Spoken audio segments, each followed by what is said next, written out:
also thought was really funny from Griffin was, I believe it was like Jat was like, "What did you learn in Korea?" And Griffin was like, "Nothing, honestly." And I was like, "Oh."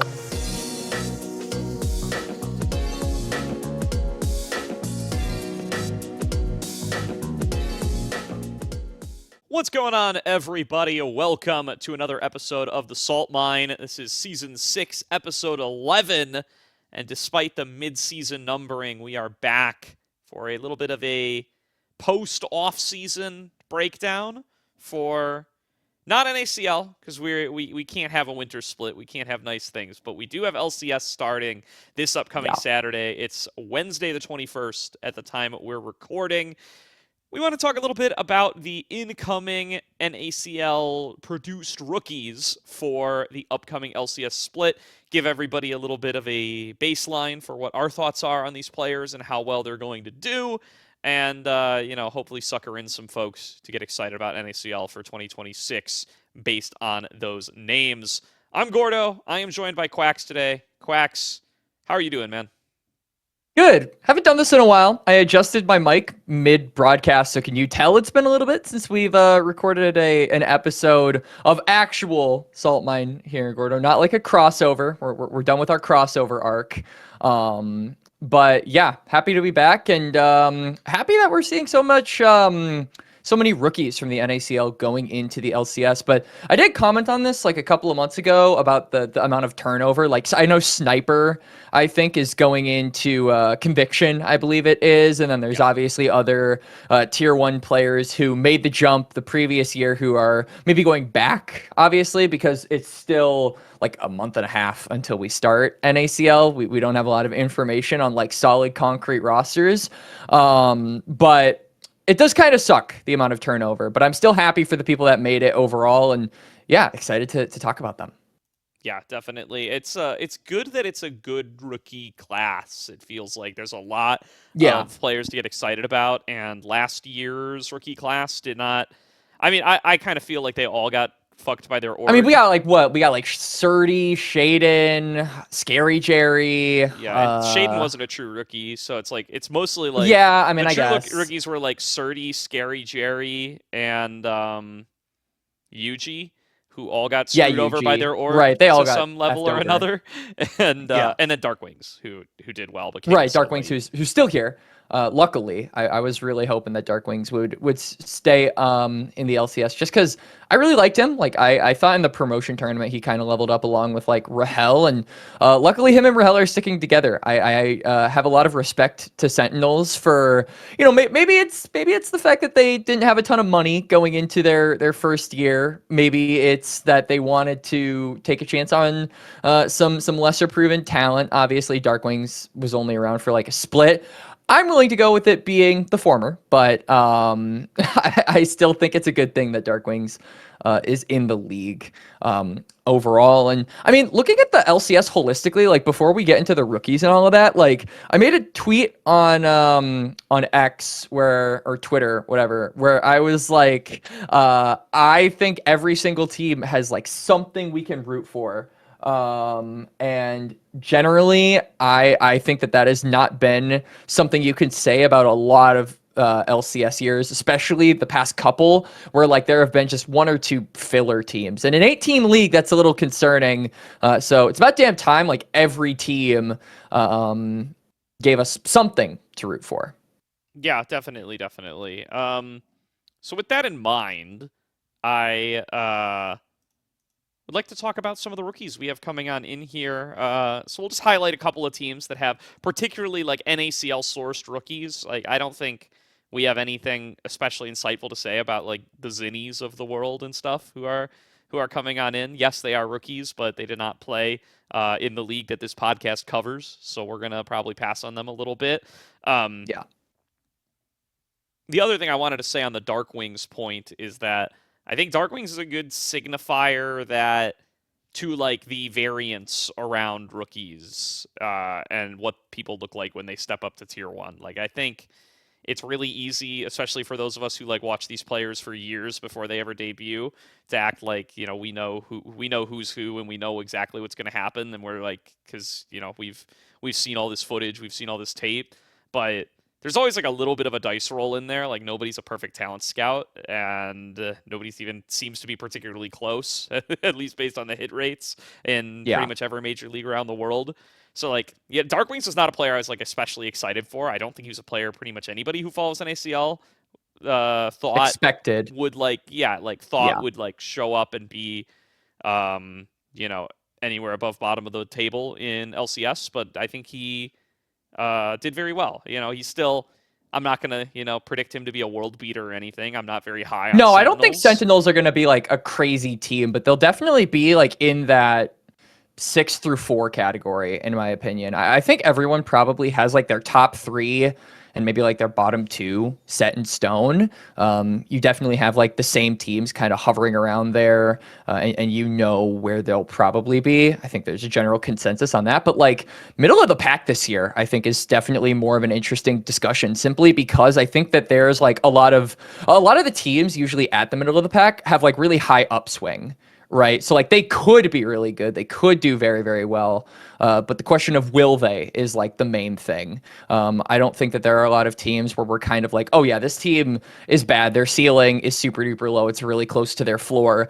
I would be prepared to say that about Dignitas, like I would every year. But there's some news about Dignitas that changed my mind a little bit, Gordo. If we want to get talking maybe about the team that we expected to maybe be the lowest of the totem pole, or maybe get immediately demolished by LYON, as that is going to be their matchup on Sunday of this week, I believe. Dignitas going for Mobility and Breezy because their bot lane is having visa issues. That's the main overarching theme.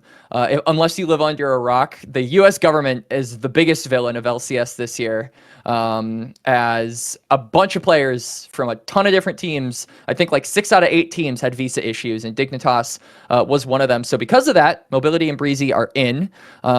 Particularly really excited about Mobility. I think that this is a player who anyone who has watched a game of League of Legends, from Winthrop University, him and Denethor are easily the 2 shining stars on that team. And Mobility has, like, I think a lot higher he can go. Like, every time I watch this guy, I'm like, he's really good. Can totally see this guy going higher, though. And so I'm looking forward to seeing what he can do on Dig. Of course, I don't expect Dig to be, like, the main hub to foster talent. But the fact that this guy is getting tier 1 reps, I think, is the most important part. And Breezy, I might be a little bit lower on Breezy just because he's been around for a really long time, and I'm not sure how much higher he can really go. But he did have a resurgence in 2025. I think a lot of people will agree that Breezy was definitely one of the best supports outside of like your perennial top 3 teams that dominated the entire year.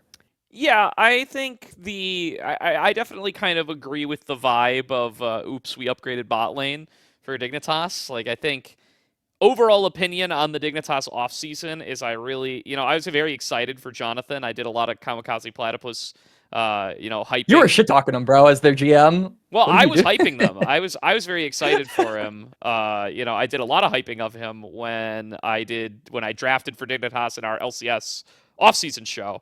And he let me down a little bit. I feel like the criticisms of Jonathan Yeah. from CLG feel like mad validated a little bit. Maybe he'll prove me wrong, but it felt like, the praise for him was how good of a job he did, like bringing in academy talent and identifying players who could work together and who could be competitive at the LCS level. And he and ThinkCard kind of did that together and had a Yeah. lot of success that way. And I feel like the major criticism you could levy at him from that time on CLG/NRG is that he probably got a little too attached to his team and held on to players longer than he had to, and kind of squandered like an opportunity to probably add a little bit of firepower after they like won that title. Right. And people were pretty high on the team and the org. I mean, I think that CLG's like main issue toward the end, right? Because there's definitely like that you can definitely section off like CLG's existence into like two main parts where it's like the CLG that we all kind of know and love, and then it's literally a case of coughing baby versus hydrogen bomb, right? Where I feel like during the coughing baby phase, when they were kind of sunsetting and were on the back end of their tenure in the LCS, like the biggest thing was like you would be picking up players who almost felt like they had a trickle down effect where they would be on like a really good team and then they would maybe be on like a mid-tier team the previous split or the previous year, and then they would be on CLG. Like CLG were quite literally the vultures of This was like LCS pre-Jonathan, though. I believe he was part Right. of the rebuild that led to them getting like that Jenkins roster with contracts. Right. And all And that. then Yeah. and then it changed when he came over. And I feel like that this should be the start of like a new philosophy for Dig. Like when I was talking with Dig to a couple of other people, I was like, while I'm not super high on this Dignitas roster right now, I feel like the mentality and kind of the philosophy of Jonathan has shown itself to be effective long term. So I'm hopeful that even though Mobility and Breezy aren't starting for this team, they'll be considered for the future. Because from what I heard, Dig might have Dig were close to maybe signing Mobility as a full-time starter. That was something that I had heard down the grapevine. And so like I hope they keep him in consideration for the future, because I think you look at FBI and you look at Ignar and like, yeah, cool. How much more life do these guys have in them? I mean, Ignar took a fucking entire year off. FBI is a good player, but I do think that he was by far the worst guy on that 100 Thieves roster of last year. And I overall just don't see him sticking around for like the longest time. So I hope that the replacements of these players are mobility, at least in the AD carrier role. I think Breezy is really good, but I also wouldn't put it past Dignitas to look for like an import support like we have loved to do. Or maybe, who knows, they're the ones that rescue Busio. Maybe. But yeah, I mean, that was we that was gotta kind of get the him point. out of there, bro. That was the point I was getting at, though, is like I think you can praise Jonathan a lot for the turnaround of CLG and the good job he did bringing in that younger talent. I think the main criticism you would levy at him is that it feels like he got kind of attached to the team and did not make upgrades where there was good opportunity to do so. And I feel like he has kind of like reinserted himself into a lot of that criticism by getting another GM job and immediately signing Palafox FBI Ignar, which is that same team that he wouldn't really let go of.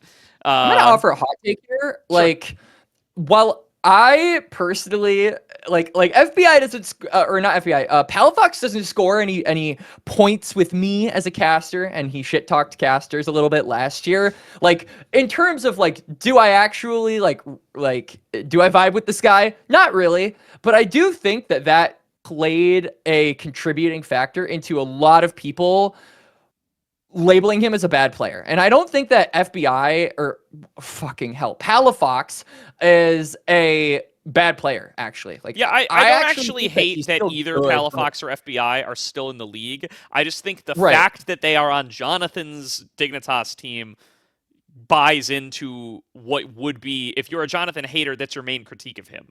Probably. I mean, I think that's fair, but I also think that if Jonathan didn't pick them up, there's a high chance nobody would have, right? Yeah. Like, look at Dokla. Dokla wasn't like in the Jonathan club, and he was gonna go unsigned this year. Ayla is unsigned this year. He wasn't in the Jonathan club, so you know. Well, Dokla was offered. He didn't want to play for minimum. Remember? Oh, yeah, that's right. Yeah, he was offered by Dignitas. Yeah, but like, still, you know, being in the Jonathan club, I think is actually a good thing for these players, because I do think that Palafox still has stuff he can prove. I think that FBI is a good player, but my biggest critique of the Dignitas roster from a gameplay perspective is who the fuck is actually going to be stealing resources here? FBI is the most weak side AD carry to ever weak side. Like, he makes Ghost look like a strong side ADC. And I feel like Photon, when he was in EU, like he would take resources, but a lot of it was self-generated. I think that Palafox would probably be the guy that you play for the most, but I still feel like it's a bit unclear what exactly the identity of this team is. Not that I'm saying it makes the narrative of, you know, Mobility and Breezy coming in and XU and Palafox getting a second chance any less exciting. But I do think that still this is a team I worry about. I don't think they're going to be able to beat LYON. I think that the LYON Dig series is probably by far the most one-sided one that we have in the opening week. Like, I think everything else is pretty competitive. Even if the series itself is like a 2-0 for the other ones, I would imagine the games are close. LYON versus Dig, though, especially with news that Berserker has landed in NA and he is no longer gated behind visa issues himself. Like, LYON are coming in at full strength now, and that's a dangerous thing. Yeah. So but I think we'll see. Yeah, as far as how Dignitas is going to play, like post Mobility and Breezy edition, I feel like this team is probably just expected to run like how that NRG team ran. Like it's going to be a lot of jungle support. You need to kind of like, and then probably you can have any of the carry positions carry, but you need to like have jungle support enable them and get them ahead before they'll get there. Like they just won't win straight up at parity. And that may give them some of those similar weaknesses. We'll see how well they can execute. I think XU and Breezy probably a downgrade from like 3 years ago Ignar contracts, but we'll find out. The addition of, as far as like a GMing roster construction perspective and the choice of Mobility and Breezy goes, I think Breezy doesn't surprise me too much because he has that pre-existing relationship, right? He was on CLG Challengers during that same era. So they've, you know, they kind of have that pre-existing relationship. Mobility surprises me as the pick a little bit. I mean, like, who else would you pick up? Well, so like it's almost like they put the restriction on themselves that they wanted a rookie. Assuming that you can go for anybody below LCS. I'm surprised to not see, because Breezy has pre-existing experience with Scary Jerry. Breezy, who I think is better than Mobility. Breezy has pre-existing experience with Meech, who is trying to get back into competitive, and I have obviously I would not put Meech in tier 1. I'm sorry? Like, I would not put Meech in tier 1. I think Meech is a good player, but I feel like while I do think synergy is really important, like Mobility is a player who just has, I think, a lot higher upswing than the guys you're mentioning. Like, while I do think that Scary Jerry can pop off, and I do think that Meech can pop off, like, Mobility has shown that he is not only good in lane, but like team fights are really where I picture Mobility at his best. And I feel like that this is a team that kind of needs that firepower. Like, I think that your lanes individually are decent. Like, I think Photon in lane is good. He was good in EU. I thought he was fine on Dignitas this last year. I think that Palafox is fine in lane as well. I think that, like, the big thing is that FBI and like FBI is not a great laner. So I feel like that is kind of where the big difference is going to be for me, is like Mobility has good laning, but he really excels at team fighting. And I feel like FBI just kind of takes a back seat all the way through and is very utility based. Yeah. I would go for Mobility. Like, I think this is a player that needs either. Those are just guys who have pre-existing experience with Breezy. There's also, like, if you just want players who've played in the LCS to kind of warm body for you, I think Tactical's out there. I think Tomo's out there, who you just dropped. If you're Dignitas, maybe you burn that bridge. I don't know, but Array is out there. Like, Array, I agree. Like, Mobility Array is kind of whatever.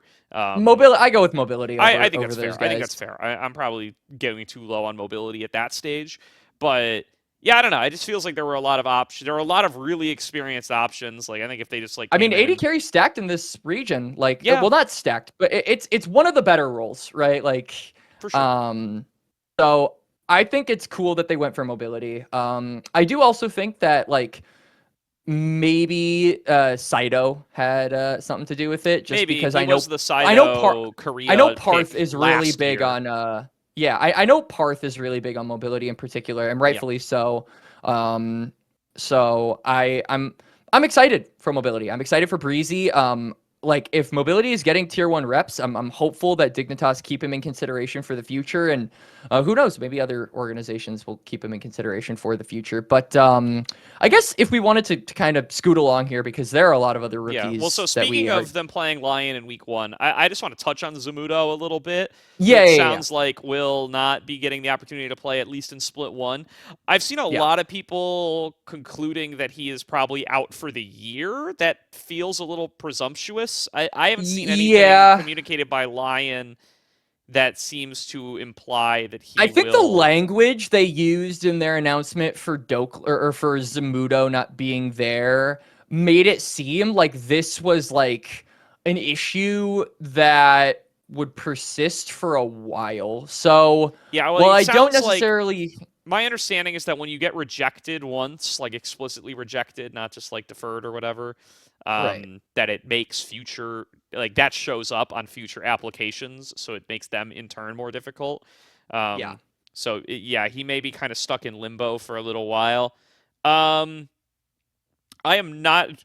I think a lot of people are sounding the alarm on Canadian players, period. With I don't want to get too political here, Oh boy. but the I think that's a fair concern. I will sound the alarm if more Canadian players experience issues, and we are hearing that KryRa may be experiencing issues. So if that happens, then I think maybe we do need to talk about LCS in Canada or something, because I that's a mean, big problem.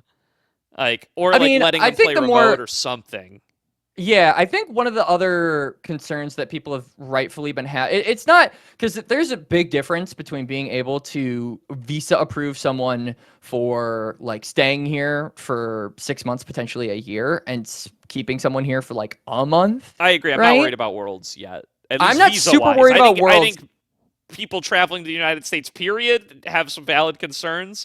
I don't think Right. Worlds competitors will have visa issues. This is a I very don't think distinct it'll comment. be. Yeah, I think there's a pretty big distinction. I just do want to put it out there as like something a lot of people have been talking about. We're like, oh shit, what's going to happen to Worlds because so many people are coming over and they're all from different countries. Like, I don't think it'll be as big as people are making it out to be. Maybe I'm wrong, and maybe it Yeah. ends up being a disaster and we have to move shit to Agreed. I'm Toronto not and going to discount that stuff. that could But happen. Things are escalating all right, the time. Um, the only other thing here is I've also seen a lot of Reddit comments that are like, half the league is Canadian. What are you going to do if Canada starts having issues? Obviously, I still think if Canada starts not being able to get consistent visas, that is definitely like they're yeah, part of the North American ecosystem. We need to figure that out. That said, I think we almost don't even really have a proper sample to test, even if KryRa has issues, because like many narratives about the LCS, this hasn't been updated in half a decade. Our Canadian count is actually very, very low. We have 4 Canadians in the league, including Zamudo, by my count. Vulcan, Masu, KryRa, Zamudo. Like the loss of like the Jojo Punes and the Licorices and the Wild Turtles of the world have decreased our Canadian count significantly from where yeah. it used to be. So I don't know. It's like at worst, it's going to be 50-50 on players having visa issues versus not, and the ones that do are going to be rookies. So it's going to be very hard to gauge how consistently this is going to be a problem for our friends up north. Right. Yeah, there is a huge sample size. But I guess if we wanted to talk a little bit, because we kind of touched on the Zamudo thing, I do want to say, like, last thing for Lion before we move on to like our next set of rookies and get toward praising that. Lion as a whole, I think, don't change a ton about their style by having this move happen. I would say the biggest thing for me, and I think a lot of other people that follow LCS would probably agree with me or have said it themselves already. Zamudo not being here and Dokla being the replacement, for me at least, does definitely does definitely increase the floor of this team right away. But I do think it will definitely also decrease the ceiling over time. Like, I think that while Zamudo, could come in and be good immediately, I don't think he would be like great. I don't think he would be on the same level as Dokla, but I do think over time he could definitely be like a better player and apply more pressure than Dokla. So I think that overall, like, if we're looking at LYON as like a top of the charts LCS team, I don't really think that impacts it a ton. But I do think that if we're looking at tournaments on the later half of the year, like MSI and Worlds, if you could put Zamudo in a position where he can be a legitimate elite level talent this year, I think having him in that position would be better than having Dokla. Like fully honest with myself, if you have if you have like a leveled up Zamudo for an international, I think that would be better than having Dokla. Yeah, But no doubt. and this is a team I'm looking at to be competitive internationally. Like a lot of people, like Inspired himself was like, I'm not concerned about internationals right now. I'm just concerned about the games in front of me. Bro, I'm concerned about internationals because that is the goal that we need to be going for, I especially agree, but when I it's think that's taking a place good, here. and they talked about this on Jat and Vedius's new podcast. Shout out to them. Right.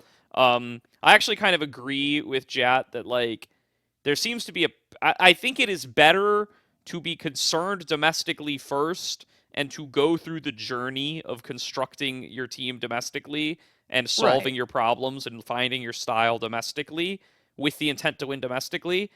And then like I think the output of that process is a better international team than the teams that come in as super teams from like day one. So I Yeah. actually am pretty okay with that mindset from Inspired. Line of thinking. Yeah. The other thing about the Dokla edition is I actually think it as much as I love Zamudo, I think it and I think this limits their ceiling somewhat as well. I think Zamudo is definitely a higher ceiling. It tamps down on what was one kind of like death spiral scenario for this team that was a minor concern of mine, which is that we know a lot about like Inspired and Blippo kind of microing everybody on FlyQuest. Like that's that's been pretty heavily featured in like I think conflicting voices could be an issue for this team. I mean, a lot that's of not people what have I been mean. saying, So what I mean really? is like Inspired and Blippo microed people a lot on FlyQuest. That seems pretty clear from Yeah. some of their like behind the scenes worlds documentaries and stuff. And if Inspired is there's no like Blippo equivalent here. I don't think Isles is gonna like micro people around. And I don't Right. think anybody else on this team is either. So if this is going to be a team where like Inspired is microing everybody, I wonder how good he is at doing that for top lane if he has a rookie top laner, because Inspired has exclusively played with incredibly experienced top laners Top his laners. entire Yeah. career. Like he debuted with Finn, of course, they were both rookies, but that's like when Inspired's a rookie. So he obviously wasn't microing everybody then. And then since then, he has played with Odo Omne, Impact, Someday, and Whippo. So Yeah. he has never actually had to micro a top laner before. And I don't, I I think mean, that's somewhat of a question. it's well documented that Inspired, at least in solo queue, is not like he doesn't really He like doesn't playing play jungle. jungle. Like Yeah. he'll play jungle sometimes, but he plays other roles so he can get a better understanding of them. Yeah.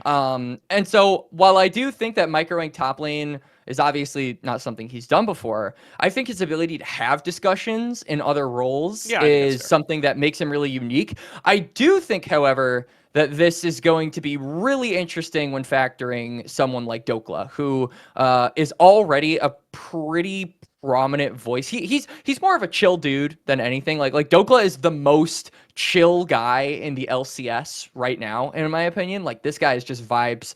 And like Inspired, I feel like can not always is, but can be the complete opposite of that. So I feel like the overall attitude of these two players is something that kind of leaves me a little concerned. A lot of people have kind of gone on record saying, oh, LYON are easily the team that'll implode the most. Or, Yeah. or are most likely to implode. And a lot of people like to say because they have a ton of voices, because they have a ton of people who are very opinionated. It's just The Inspired. I'm not narrative saying that. no, the narrative that Saint is a bit of a tilter has started to crop up. I'm not sure where it comes from. Uh, If it comes from I mean, people's like experiences in solo queue he's or a what. filter, but I do think that like But I do think that like when a lot of people talk about the the implosion of LYON being a possibility, they try to say that it's like a thing that everyone is a But part they of and like everyone they will mean contribute to. inspired, yeah. It's like 90% inspired. And I love Inspired. He's like probably one of my favorite players in the LCS. I think he's easily the best player in the West right now, right up there with Caps. But he has had well-documented history of micromanaging teams, and a lot of the teams that he often joins and then leaves kind of have a half-life, right? Like it's not really coincidental that the teams Inspired has been on, such as Rogue, EG, what else? I feel like I'm missing another, like FlyQuest, obviously, too. Those are Like the only those three. teams, right. Those teams usually break up like when he leaves. Like he is like a catalyst in a way. Because Yeah, I feel like when things go bad, like Inspired doesn't make them better, at least from a behind the scenes perspective. So maybe. I am concerned with LYON behind the scenes. If things don't immediately hit the ground running, I think they have a higher likelihood of hitting the ground running with Dokla. But I do think that eventually they'll hit a wall that they wouldn't hit if Zamudo was fully unlocked. Yeah. I feel like with EG it was org stuff, and I feel like It rewinding to was mostly orc stuff. 2021, I will Rogue was exempt also org Inspired from stuff. EG. That was like the biggest. That was like one of the biggest orc fuckeries in Yeah. I recent think I LCS years. seem to So I'll remember exempt him from Rogue that. being like org stuff too. Like there were people. No, Rogue was like a mix, if I remember You might be correctly. right. He might just be inspired, like trying to go somewhere else, trying to do something else. Like they, Right. I don't know. I think they signed Larson to that massive contract that in hindsight was real embarrassing. And then like I recall they were like there was some issues with Odo too, but whatever. Yeah. That's getting way too in the weeds. I'm excited for this LYON team, and I think they definitely could be top of the table. I put them top two. All right. Let's move Yeah, from there for to sure. Inspired's former team, where FlyQuest, our big focus here is Yeah. going to be Cryogen, because he's the player that Yep. we've actually been watching for the last few years. Griffin and Gakgos kind of in the conversation as rookies themselves. Griffin We will can not touch on them. technically be a rookie because of his split in CB Law, formerly LTA South. God, But I'm so happy about that change. these God, I'm guys so should happy about like that change. I kind of have these guys all in like the rookie soup in my Yeah. mind. I think Gakos has few enough games that he will technically be contending for rookie of the split, but I don't know that. Yeah. Um, Cryogen though, that's huge. Yes. I mean, I think that people are rightfully skeptical of this guy. Like, you look at Cryogen's rap sheet, and he has what, like 8 games of tier 2 under his belt. Obviously, would have more, but I think a lot of the teams that he has attempted to join have had some unforeseen circumstances pop up. Which has prevented him from being able to have like a solid foundation in the NACL. But not a ton to go off of. And I think that Cryogen is how do I put this? Well, I don't think he's going to do bad right away. I don't think this team is going to do very good in the first split. And that's probably intentional in a way, because you have to know that when you've got basically 2 rookies and then a guy who has only played 1 split in tier 1 before, that your team is probably not going to be good right away. And I do think that Cryogen and Masu is a really interesting bot lane, because I know a lot of people have known Masu to be very reserved, a little bit more on the quiet side. Like Busio did a lot of the talking in that bot lane 2v2. Like he was the shit talker. Masu was kind of the quiet one. It's a classic tale of bot lane dynamic, but I think that Masu is now kind of looked at as this guy who needs to spearhead this new FlyQuest roster. And he's been with FlyQuest his whole career, but his career hasn't been super long in tier 1 himself. So this is a really young team. And my biggest question, of course, is Cryogen being able to, level up to tier 1 level. But it's also about Masu and by extension, I guess, Quad being able to lead this team. Despite them not being on it super long, and Masu in particular not being in tier 1 super long in hindsight, I guess. Yeah, I think that's a valid concern. I think if I were to, and I don't know these guys personally super well. I've talked to, Right. as the years of this show go on, the rookies start being players that I have talked to a decent amount, but at least Yeah. way more than the LCS players of previous generations. I would get my current guess would be that ThinkCard will look to make Griffin a big voice on this team. Like I think, They're already making him a massive point of branding. Like he was on pros, he was in the yeah, hype trailer for LCS. Like he's yeah. very brandable. He's a very Hmm. I hope he works out because I think he's a great personality. I think he is that kind of type A, like assertive kind of talker. That I think, and he plays a position that fits it well. So I think he would take that role well, assuming that he um, is is going to be have it good enough calls and be a competent enough like in-game shot caller for that to be good. I think they would like to give him that role.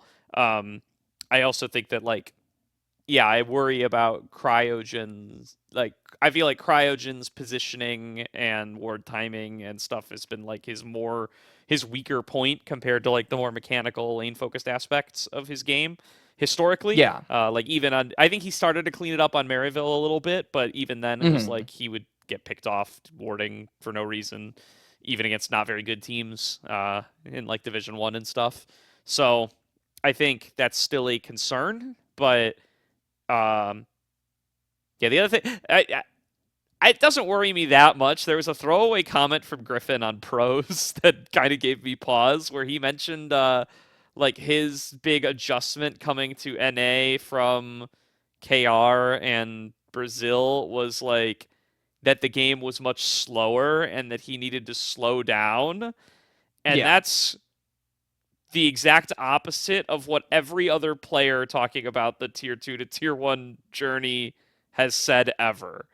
Like every I player and mean, coach who has ever compared tier 1 to tier 2 has said that it's way faster. So it kind of worries me that Griffin comes in and has the opposite impression. I don't know what yeah, to I mean, take of what I that. also thought was really funny from Griffin was, I believe it was like Jat was like, "What did you learn in Korea?" And Griffin was like, Nothing. "Nothing, honestly." And I was like, "Oh, okay. I mean, Korea just fucking sucks then, I guess. Like, holy shit."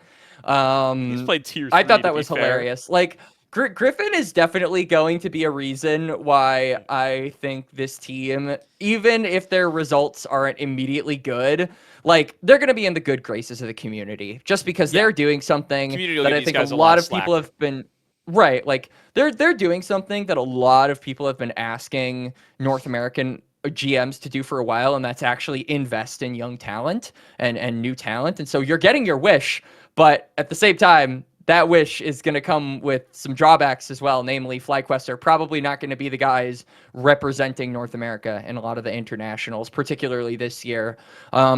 So yeah, I mean, I'm excited for Cryogen. I'm excited for Griffin. I am scared about Gatgoose. So let me preface this by saying I think that the top lane pool for North America this year is not very stacked. I think that you've probably got like Thanatos clearly at top. You've probably got like Morgan and Dokla at second and third. Like you can probably intertwine I those think Fudge is two better than as Dokla. I really Yeah. okay. Give me a solid little I split think for Fudge himself had a last. good 2025, but I still put him lower than Dokla. Hmm.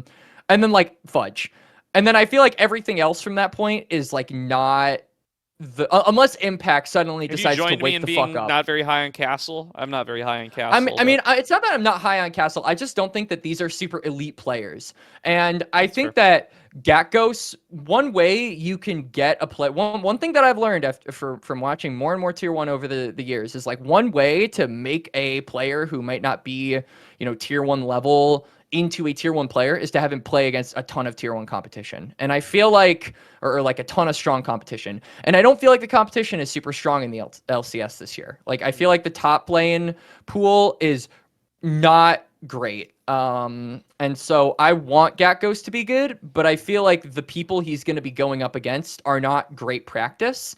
And I also just feel like the games that we saw from Gatghost in 2025 weren't, they didn't convince me. I don't know what it was about them. Like he had a few interesting games, like the Aurelia game was really fun, but I wasn't like super convinced. And I feel like now that Bwipo is no longer a part of the team, now that you don't have a veteran top laner kind of sitting behind your shoulder telling you what to do and how to improve, like don't like Bwipo, for all of his faults, and there are a lot of them, is a very cerebral player. That's just how it goes. He likes to talk about the game. And likes to talk about stuff he's not supposed to on top of that. But when it comes to talking about the game, like he is very knowledgeable of it. And I feel like Gatghost not having that resource going into this year maybe could hurt him. So I'm just kind of worried about how he stands on his own 2 feet in a kind of less stacked top lane pool here in 2026.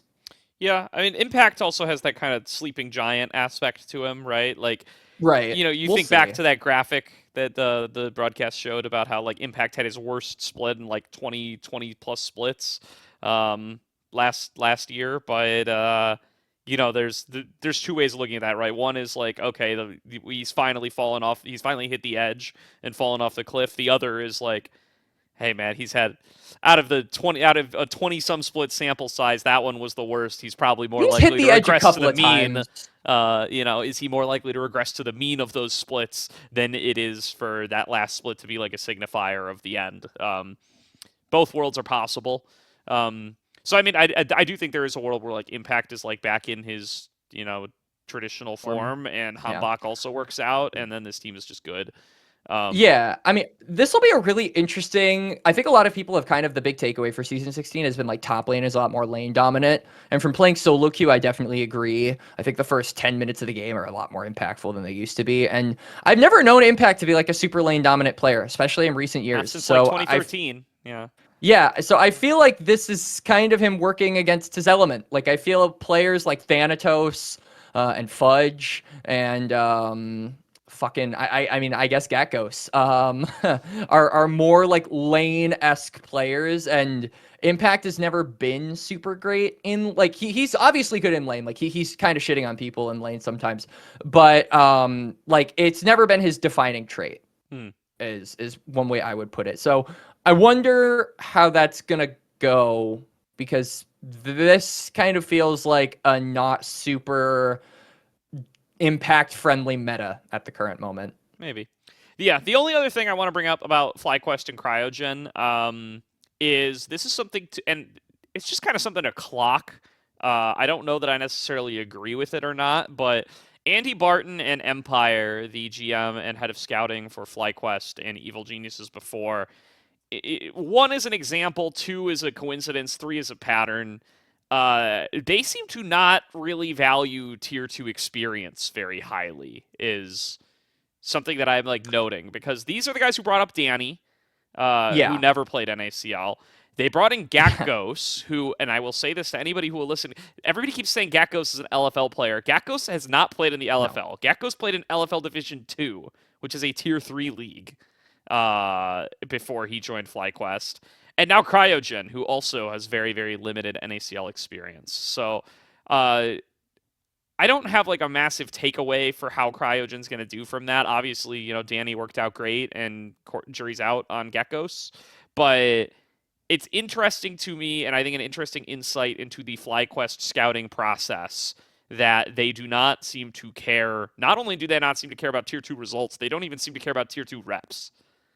Yeah. I think it might have to do something with just like you're a little bit it's hard to fill a cup when it's empty in a way. Like when you have less experience, when you have less noise kind of polluting, and you're not as rigid in how you view the game, maybe that makes you a little bit easier to mold into a player. And maybe that's like something that could be like an angle for that. But Maybe. I think it's interesting because like Danny, like you said, worked out really well. I think that Cryogen will work out. again, I don't think that this is going to be a team that does very well in winter split. I don't even think this is going to be a team that does very well in spring split. But I could totally see them like finding their form as like a top half team in like split 3 if everything kind of goes according to plan. And I think one thing, obviously, this is getting into the realm of speculation on how the team dynamic is, but like Griffin is a chiller, Masu is a chiller, Gakko seems like a chiller.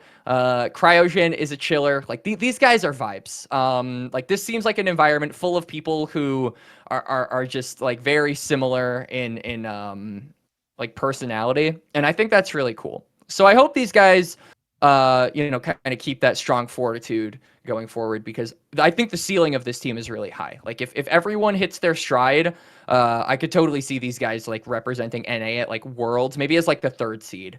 But that's like best of the best of the best, in my opinion. That's like very best case scenario. So All right. last team though. Yeah, let's round out on Disguised. So Disguised is bringing up KryRa and Sajed. I'm very excited for this squad. I think I'm a and little... Kizno, maybe. And, well, yeah, maybe Kizno if KryRa encounters visa issues. I truly, truly hope that the visa issues for KryRa can resolve themselves as soon as possible. I am so high on this guy. Same. Yeah, I mean, if he gets to play, he's my rock for Rookie of the Year.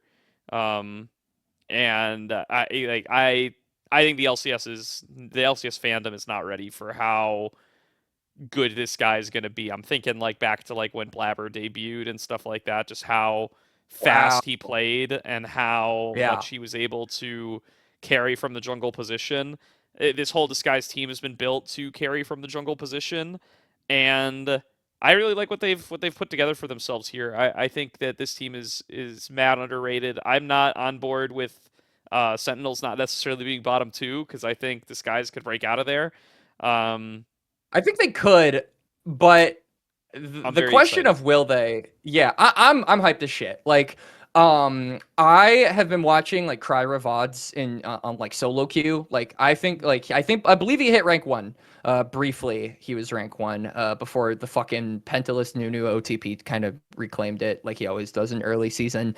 But like, watch a KryRa VOD and you'll just see how insane this guy is. I think that if you're watching the show and you do not know what KryRa is capable of, like, study the fuck up or be prepared to get surprised, because while I'm not sure I would compare him to like 2018 Blabber, that's a little insane. That's like a once in a generation find, in my opinion. It's gonna be like closer to that than it is like him bombing out. I think KryRa is gonna do really well. I think that if you look at the new meta of junglers being mostly carry oriented, like you look at the Ambesses of the world, the Jaces of the world, that's KryRa's fucking language. Like this guy, I remember before I even started casting, and I was like playing Discord leagues, like at like the diamond level. Like I would watch KryRa's VODs just to like study up when he was like an Evelyn Zach 2-trick. So this guy has been like a long time coming. I have known his name for like several years, even before I was a caster, and I'm super excited to see him break out, because I think everyone who has known and watched this guy just knew it was kind of a matter of time. So happy for him. But Sajed, I'm also hyped on. I feel like the KryRa glaze is high. The Sajed glaze should also be pretty high. But I do have my reservations about Sajed, simply because, we saw how Scary Jerry kind of panned out last year. And while I don't think it's going to be a repeat of Scary Jerry, because Disguised are a little bit more integrated into the league, they've got like better systems and are, more prepared to facilitate and coach these players. I do think that a lot of people had Sajed and Scary Jerry, at least skill-wise, like neck and neck for the longest time. So I don't know how Sajed is generally going to do compared to like other ADCs who have broken out into the league recently. I'm pretty excited for Sajed. I think he's got a... I'm excited for him. Yeah, like I think he'll be able to perform well. I think... Yeah, he's obviously like a little bit less lane focused than Scary Jerry. I think he's a little bit more of a team fight pop off kind of guy, and Yeah. But I think that fits the team well. Like I think you're hoping for KryRa to be able to do well in the jungle. A lot of people are kind of like writing off Call Me, and it's like I don't really get that. Like obviously you're rolling the dice on every KR import that you bring over. Um, but that said, like I like what because he had a not very good LCK split. Like compare Call Me's LCK to like quads. Like it's I don't think Right. they're all that different. Like I players can mean, do I think it's a little bit of a different comparison. Quad came into FlyQuest and was like the best player in tier 2 and had like time to yeah, I mean develop obviously under the tier their 2 reps are banner. good, but yeah, you can't do that anymore. That said, Call Me did well in he was playing in ERLs last year and was pretty good, if I I believe recall so. correctly. Yeah, from what I've heard, this guy is good. Anytime you have like a Korean import in the I mean, like dude, like how many fucking Korean imports do we have in the mid lane? We have got Quid, Quad, Call Me, Zinni Zinni now. That's 4, so that's and half the Saint league already. and Saint. Saint, so 5 out of the 8 are Yeah, and then from 3 KR. Americans. And I mean, I feel like the question is, can he stack up to the other mid laners of this league? And straight up, on paper, I'm not saying I think he's bad, but when you're looking at the competition that he has to deal with this year, it is fucked. Like, Quad is still a good mid laner, even though a lot of people are mad at him for his performance at Worlds last year. He's still one of the best mid laners in the league. You cannot take that away from him. Quid is probably the best mid laner in the league, unless Zinni immediately hits the ground running. And Zinni is the most hyped up prospect that we have gotten in Since LCS Saint. period. Since Saint. Like, well, I mean, just straight up, like, I'm super excited to see if we can hit Zinni's ceiling. Like, this guy, the only reason he wasn't a part of Tier 1 last year was because he was behind BDD, who is probably the best player in the world in 2025. But, like, straight up, this is a steal. They better make use of that. I think, though, when you compare these players to Call Me, who doesn't have nearly as impressive of a rap sheet, it's hard to imagine this guy like coming in and being really good. Not saying that the rest of DSG are like at the top of their roles either, but I do think that Call Me will slot in right where we kind of expect him to. Maybe a little bit worse. I don't think that there is a ton of room for him to punch above what the expectation is of him. Yeah, I don't know. Maybe I am coping a little bit here, but I feel I like think you might be. I see the mid lane pool and I'm like all 3 Americans, you know, like I think APA will be good, but there's a Yeah. chance that he isn't. And we'll see how he looks versus last year where I think he definitely started to experience some struggles. We'll see how much of that is innate and how much of that was just internal issues. And then it's like, obviously, I think Quad and Quid are the top of the top of the board right now. But I think like Zinni and Saint are potential man to me, and will so I think you like have to put that asterisk on them. And you look over across the pond, Right. right, and guys like Yahoo, debuting on Carmine Corp, and they're like, they're like not immediate world breeders, right? And Is you that how think you pronounce it? I believe it's Yahoo? it's like the K is like silent. It's like Yahoo. Um, at least that's what they've Okay. been saying over there. Or at least it's like near silent. And then yeah, like even guys like Quid had a dog shit first split in this First region, split. right? Like Yeah. if it's infamously, right? Like people were real mad that this guy came in. Um, so it's like I don't know. I think it's a lot more open. I think it's a little bit more of a roll of the dice, even though Zinni is so hyped. Um, like I think that's where I Saint was also last year. I really do. Like Saint was what Zinni is this year last year. Saint was the #1 right. LCKCL prospect that people from all sorts of regions were reaching for. And We got him. LYON was whatever. They won like what? They won like 4 or 5 games 4 or 5 series Yeah, I slash mean games all now year. Henna is on Ultra Prime in the LPL. Yes. So I know. I um, just went back through all of the LYON VODs because I needed to pull henna clips for LPL. yeah, So I'm so sorry. so it's like Um, I've just been watching Saint like dirtling I around mean, and like I mean, it's better than having to watch Leave fucking misposition. I'm we're gonna be talking about that on the show that I'm on tonight. But enough LPL appeal. I mean, I think that like a lot of people talk about that Quid first split as like something that is kind of a redemption story where he had a horrible first split, came up after that and was just demolishing everyone. Notably, that 100 Thieves roster, like 100 Thieves at that time was going through some shit. Like, as an organization, like they had just gotten rid of Doublelift and Bjergsen, and that experiment fucking failed, plopped on the ground, and died. So I don't think that that was solely Quid's fault. I think Zinni is coming into a much more welcoming environment here. Like Shopify are keeping everyone else, right? So that synergy is already down for them.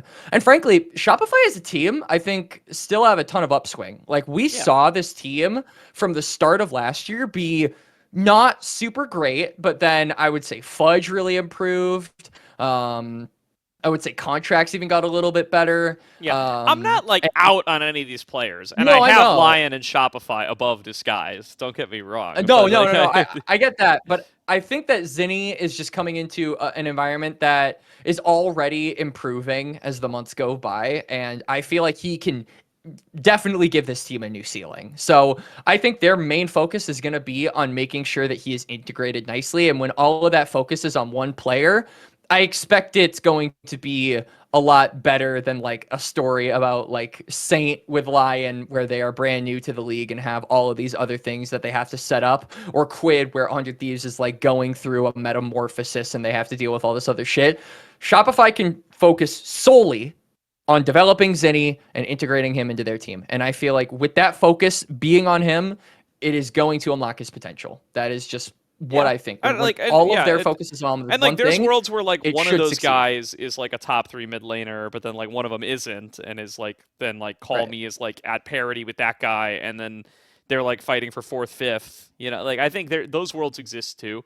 So I think Disguised actually like I think this Disguised team has a way better chance at being a good LCS team than last year's Disguised team, like bar none. Like I think they're going to be.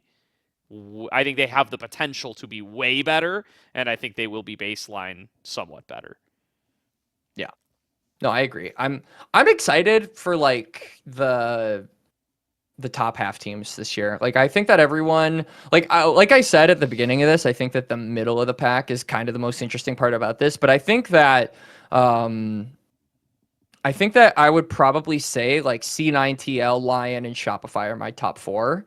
And like I'm excited to see how those teams handle. They will start that split. way for me because I will be hedging. But I think the odds that one of Flyer Disguised are in there by summer is decent, actually.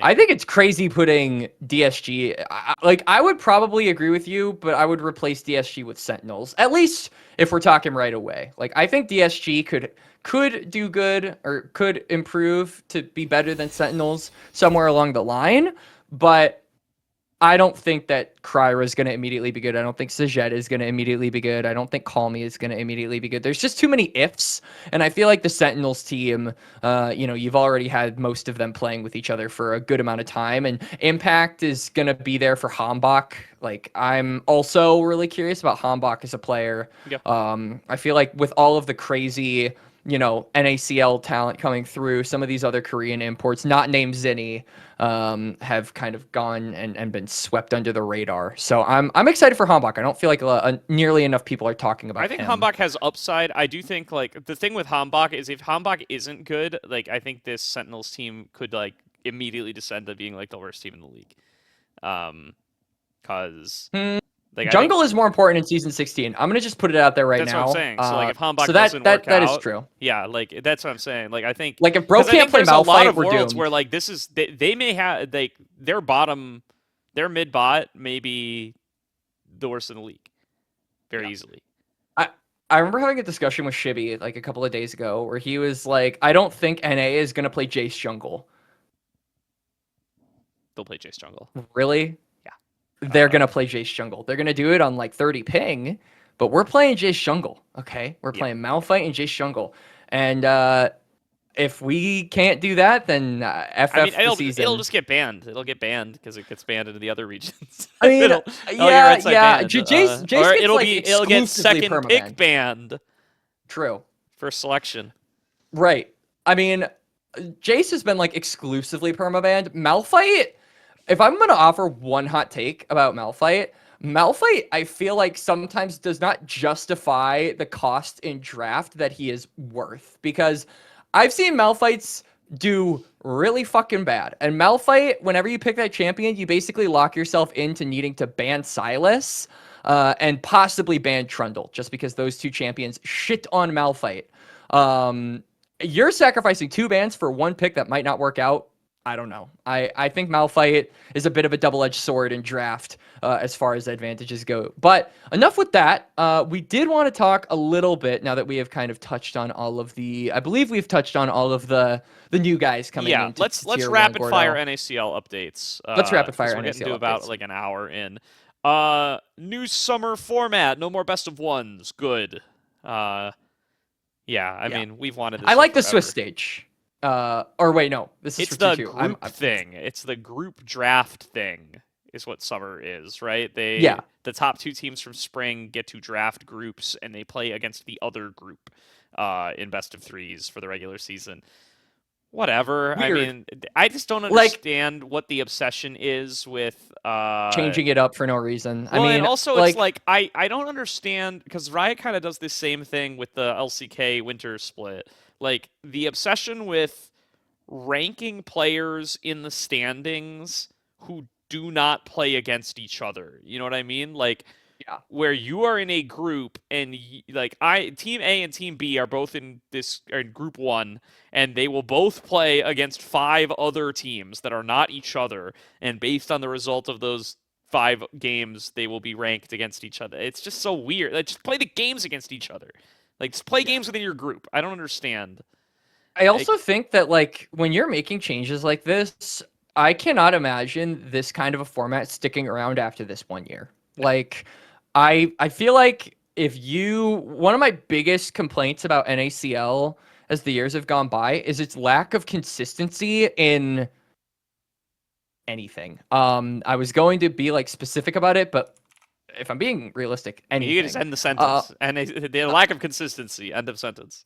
The lack of consistency just really bothers me because I feel like that is one thing that is making this product difficult to get into. When it is constantly reshaping itself, it's tearing itself down and putting itself back together in new forms year after year, split after split. It's hard to get into because it's constantly changing. And I feel like that is hurting the league. I don't necessarily think that this change is bad, but I feel like the fact that the change is happening is the worst part.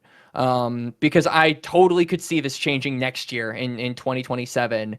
And then who knows, maybe we'll get something fucking different in 2028 and NACL might not exist then. Who fucking knows? But like, I just some damn consistency, please. Like, get a good format and stick with it for more than 1 year. Like, Well, it's I really don't. Yeah. tiring having to constantly switch shit up. Yeah, I don't get the need for gimmicks too. Is like Right. like that's all this group stage is to me. The other weird thing about like, and once again, like it's like trying to make fetch happen with this group thing. The other thing is they even write in the article. The top 3 teams from each group advance, with the stronger performing group earning higher seeding. But the bracket, if I remember, I'll put an image of the bracket up here. The bracket is mirrored. The bracket is Yeah. seed 1 versus seed 4, seed 2 versus seed 3, seed 1 versus seed 4, seed 2 versus seed 3. What do you mean the stronger performing group earns higher seeding? It's mirrored seeding. The groups are seeded the same. Yeah. I don't know. Like, Also, I wish I could tell you. Also, once again, I do not understand this part of the format. I feel like we're just throwing out stupid ideas and not thinking about them at all. So recall, there's Group 1 and Group 2, and the Group 1 teams play the Group 2 teams instead of playing each other, right? So, like, Right. Group 1 has Team 1. They play against all the odd-numbered teams are in Group 1, all the even-numbered teams are in Group 2. Team 1 plays Team 2, 4, 6, 8, 10. Team 3 also plays 2, 4, 6, 8, 10, etc., etc. And these are what determine the standings, which then seeds you into the playoffs bracket, where the winning seed groups are matched against the losing group. So you play exclusively the other group, you don't play within your group, and then you are seeded into playoffs to continue playing against the other group instead of playing against the teams that you haven't played yet. So you like it's got to be winner's side semifinals before you encounter your own group. Yeah. What I don't understand. Like you're gonna the first best team and the third is gonna draft the third best team into their group, and then they are not going to see each other until like second round of playoffs. I do not understand how we have gotten here. It's Yeah, such a weird format. It's so arbitrary. Yeah, I don't know. I feel like specifics on the format are like almost just a nothing burger at this point, simply because like the main theme for me is just like, why the fuck are we changing? Like we could easily just like copy things from like other tier one like tier one leagues, and I feel like try to have some like mirror image of that, because I really like the format that's actually happening for LCS this year. Yeah. Like I don't understand why we have to try and be different just for the sake of being different. Like this is the change that fucked with LCS. Like we changed LCS from weekends to weekdays. Oh, and then next year we're gonna be called the LTA, and it's just like all of this different like doing this stuff just for the fuck of it. It feels like just kills interest. Like, and I feel like we cannot afford to be doing this with the NACL right now when interest is questionable at best and dangerously low at worst. Yeah. Other news, GCD changes. Tier 2 players can be on GCD without being on California minimum salary now. It doesn't seem like there's any minimum at all, which I don't particularly like. I like their, and I know this is somewhat unpopular because teams get upset when their players get poached or whatever. I kind of like the idea that you need to be paying, some amount of money to get poaching protections. Otherwise, if you're paying literal pennies, then I don't really care if your player leaves you. I don't know, but whatever. I mean, it's fine. Like the only times these situations even happen now is like CLOL players stealing teams from other CLOL or CLOL teams stealing from each other, and or players getting stolen from CLOL teams. So, not huge to me. Also buyout restrictions. You now there's a cap on your buyout at like 6 months salary, which I think is also fine. Like that's tied to salary. That makes sense to me. Now you can like, if you want the big buyout, you have to pay your player something. That is good.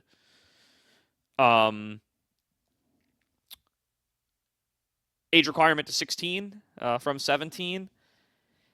I mean, good change. This is like single-digit human beings on Earth that get affected by this. Maybe Seasonal Leaves feels a little better. This was supposed to be Seasonal Leaves' debut year. Now it's moved to 27 instead of 28. I don't even. Yeah, like I don't like again, I feel like this is just a change where it's like whatever. I would have preferred they put it lower, if I'm being honest. Like yeah, it I should thought be back 15. to 15. I don't know why we are even messing around. I thought with 15 was fair. Yeah. This is just like unfucking something, but not unfucking it all the way. So I don't give them. I love solving problems that we created. Yeah. Yeah, and then the other things I honestly are things we could go in more depth on in future episodes. There's Dark Zero, who will be rebranding to NRG, which we can talk about in the new season, and the timing change for the summer to spring promotion tournament, which I also think is a big mistake, but I think that's a better discussion for a future episode with Slayer and or TDS here. So yeah. I'm going to call it there. Yeah. All right. I think a lot of the big things are probably worth like their own discussion in a future episode. And I mean, honestly, we have a lot of time to talk about it. For some reason, NACL doesn't start until fucking March. Well, it's to make room for the new spring promotion tournament next year that's going to take place during January and February. Yeah, Kappa, bro.